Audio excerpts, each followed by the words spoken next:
Hi எல்லோரும் எப்படி இருக்கீங்க? நல்லா இருக்கீங்களா? வீடியோ போட்டு ரொம்ப நாள் ஆச்சு. இன்றைக்கி ஒரு மெசேஜ் சொல்லலாம் அப்படின்றதுனால தான் வீடியோ போட்டேன். என்னென்னு பார்த்தீங்கன்னாக்கா, நம்ம வீட்டில் பொண்ணாக பிறந்துட்டோம் அப்படின்னா அது நம்ம வீடு இல்லை. தயவு செய்து சொல்கிறத கேளுங்க, அது நம்ம வீடு இல்லை. நம்ம வீடு மாமியார் வீடு தான். ஸோ தனி குடித்தனமாக இருந்தாலும் நம்ம மாமியார் வீட்டு பொண்ணு தான் அப்படின்றது தான் ரியல். புரிஞ்சிச்சுங்களா?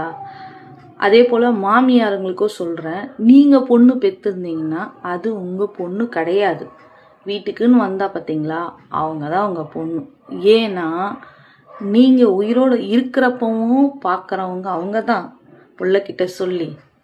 அதே போல் நீங்கள் இறந்ததுக்கப்புறமும் உங்களுக்காக விளக்கேற்றி உங்களுக்காக எல்லா வழிமுறையும் பண்ணுறதும் அவங்க தான். ஸோ ஒரு பொண்ணை கல்யாணம் பண்ணி கொடுத்துட்டா அவங்க உங்களுக்கு எதுவும் செய்ய மாட்டாங்க, உங்களுக்காக எதுவும் பண்ண மாட்டாங்க, பண்ணவும் கூடாது. அதுதான் ஐதீகம்னு சொல்லியிருக்காங்க.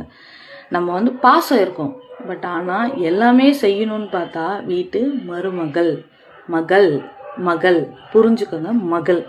தயவு செய்து மாமியார் மருமகள் அப்படின்றத மாற்றி மகள் அம்மா அப்படின்றத தயவு செய்து கொண்டு வாங்க.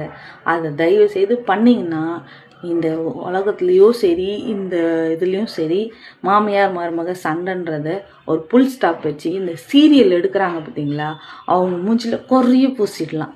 புரிஞ்சுச்சிங்களா? ஓகே, பாய்.